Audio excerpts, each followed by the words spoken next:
So this is chapter 11, conclusion in tears. As it's clear from the title, something gonna conclude in this chapter. So it's the beginning from where we left. Ryoko was leaving the scene and Kitano and Kurodo gang was there. So when Ryoko left, she said, "We'll settle it next time." So Kitano was thinking, what's the next time? What's gonna settle one and for all? Sounds like she's gonna pull me into trouble again, oh man.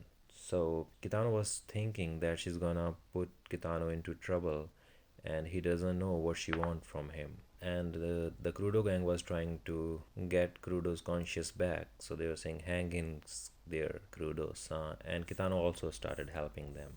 Crudo was lying on the ground. It's not clear from his face, he's laughing or crying. Crudo was thinking he sacrificed himself for my sake. He saved me from the guardian, which he thinks that the girl is the guardian. What a wonderful large-hearted guy it is. And Kitano started crying. So the other two guys were looking at Kitano saying that Kitano is crying. He can't stand the pain of knowing his followers being hurt. What a kind guardian we have. Kurudo holds hand of Kitano and said, "Please don't get involved, Kitano-san. I'm plenty enough to defeat her by myself." And Kitano got shocked by this, what he's saying. So he said, "I still haven't used my full power." And so the guys asked him, "Are you still talking about that, Kurudo-san? How can you say that with a nosebleed?" So Kurudo said, "I still haven't used my full power, you dolt." Then one of the guys said, "We should leave this to Kitano." And Kitano stand up. He was thinking, "I'm such a timid, cowardly creature." Kurudo-san is still willing to put himself in harm.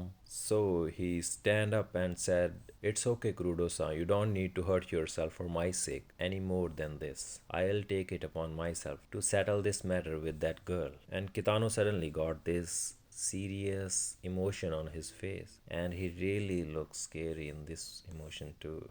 So, and while looking at that scary face, the Kurudo gang got all shocked up. They were thinking he's serious. Kitano-san finally got serious. Then the other guy was thinking his eyes are different than usual. These are the real eyes of the beast unleashed. No one will be able to stop him now. That girl has pushed a button that should never be pushed. Kitano is all determined and he left thinking about Ryoko, that what Ryoko want from him. And behind Kitano, the guys were talking, "Oh boy, this is bad. This isn't matter of winning or losing. That girl gonna die." And Crudo was shouting, "Somebody stop him, stop Kitano." And the guy said, "We can't. If anyone tries to stop him, they'll die too." And Kitano was thinking, why was that girl so persistent in looking for me? I better ask her all about that. So it's almost evening time. We can see a moon appears in the sky, and at Ryoko's home, Ryoko's dad was helping her in practicing Kubudo. So they were sparring and sharing punches and throwing legs on each other. They were blocking each other attacks. And finally, Ryoko hit his dad in the chest with her elbow. He felt this one. Then Ryoko tried to throw him down with her leg, and she actually did that. She pulled him with his one hand, and by tangling his leg, he threw his dad on the ground. She was going to punch his dad, and he said, "Oh, very well done. You are very spirited today. Did something happen?" And she said, "I tried fighting the strongest delinquent in school today." And his dad said, "Hey, now don't say stuff like that. You'll make me worry." And she still keep going, saying he was strong. He didn't just have battle experience, he had this sense of a martial artist. And he was not confined to just one style. He was varied and adaptive. I had no idea what he would come at me with. But we wouldn't finish the match. Many things interfered. So tomorrow I'll settle it in a place where nothing will interrupt. And her dad said, "Hey, hey, hey, stop worrying me," I said. And Ryuko replied, "Don't worry, I'm your daughter." And they were still talking in their house. Her dad was saying, "Exactly, you are my daughter, so I'm worried about you. I always wish you were a boy." And Ryuko said, "It's okay, I'm way stronger than all those boys. Come on, let's spar one more time." So it's the next day, sun is shining in the sky, and Ryuko was talking on the phone with her friend. She was coughing, a fake cough, and saying saying, "No, I'm just on the verge of a cold. I think I'll be a bit late. So you go ahead, don't worry." And she hung up the phone, thinking that this should do it. And Ryoko's dad was asking, "Hey Ryoko, where do you think you are going instead of school?" She said bye and left in a hurry. She didn't listen to her dad. So she was walking, saying that if after school won't work, morning will have to do. I don't think anyone will interrupt us this time. Then she saw a shadow behind the pillar, and it was Kitano. And she was saying, well, he seems to be thinking the same thing. So there was a park close to the area. They decided to go to that park and to talk all the matters. At least this is what Kitano was thinking. And Ryoko was thinking we go to that park and settle everything with fighting. So there were three guys sitting in the park. They were just missing school. Then they saw Ryoko and start playing with her, saying, "Oh, what a girl doing out here all alone. You wanna play with us? Look at those legs.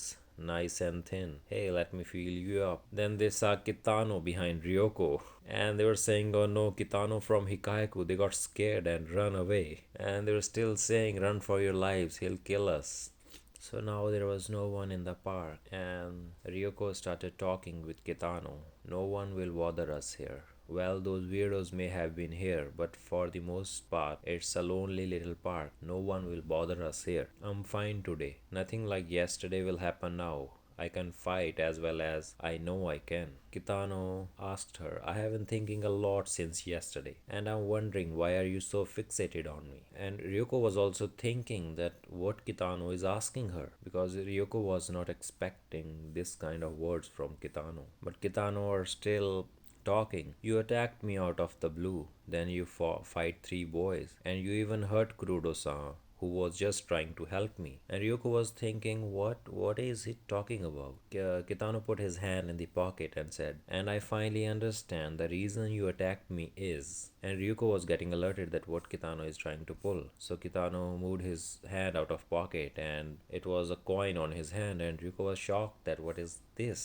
So Kitano said, "You wanted this, didn't you? You saw me pick up what you dropped and thought I stole it." Ryoko was shocked as she was looking at Kitano and was thinking what is his next move, how he gonna fight me. Kitano said, "I would have given it right back. I understand if you thought I stole it given the way I look, but you didn't have to bring Kurudo-san into it." Kitano was thinking that Ryoko attacked him because of the coin, and he was trying to give the coin back to Ryoko, but Ryoko was in totally different world. He punched Kitano in the face, but Kitano dodged it. And Ryoko was saying, "What are you saying? You foolish strategies won't work on me now." And Kitano said, "No, look, see, 500 yen." And Ryoko kicked him in his shoulder. Kitano felt little pain, and Ryoko felt that yes, she kicked. Kitano said, "Oh."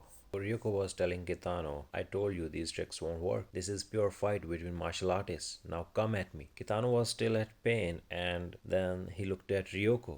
"Look, your 500 yen. I'm giving it back." This is what Kitano was thinking, but chap! He got a chap on his face. Then got a chap again. Then he tried to block it with his arms crossed. But Ryoko was all fired up. She's saying, "Attack me like you did yesterday. I want to settle this with both ends attacking at full power." And Kitano was still blocking it. And Ryoko get a spin. Then bam, kicked Kitano right in the face, and he sure felt it. Ryoko kicked Kitano with so much force that he got pulled back and goes straight into the tree. Ryoko was still angry, so Ryoko was now thinking, why is he getting beaten up? Just what is he planning? And Kitano was trying to say something. "I didn't mean to steal your 500 yen. And Ryoko got more angry when she heard it, as she's thinking that Kitano was trying to fool her. So she said, "Are you still trying to?"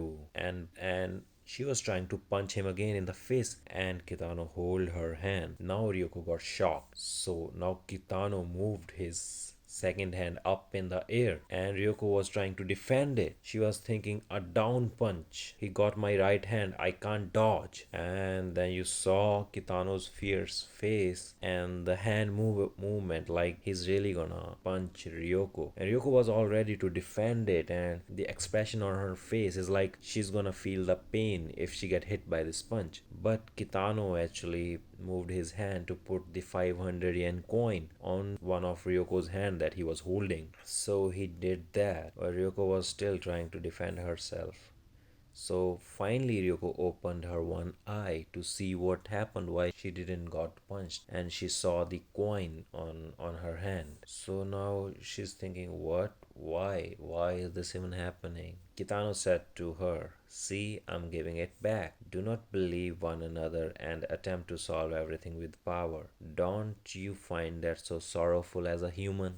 Oh man, now Ryoko was thinking, who is this man? She then got back up from there and she's still confused about all this. She's looking at Kitano's face and thinking, what did he just say? So Ryoko is still thinking. Ryoko's gonna need time to process all this information because in her mind Kitano is a monster who's tried to fight everyone, who tried to defeat everyone. So Ryoko is thinking, what is he thinking? I don't understand what he's saying. He's trying to catch me off guard. But what? But wait, there wouldn't be any reason for him to stop that downward punch just now. So then Ryoko was still thinking, and then she opened her hand and saw the 500 yen coin on her hand. So she decided to ask Kitano, what do you think you're doing? You can't fool me into thinking you are a normal person by saying things like that. Kitano was still there. What the crap is she talking about? Because he don't know about anything Ryoko was talking about. And Kitano suddenly started crying.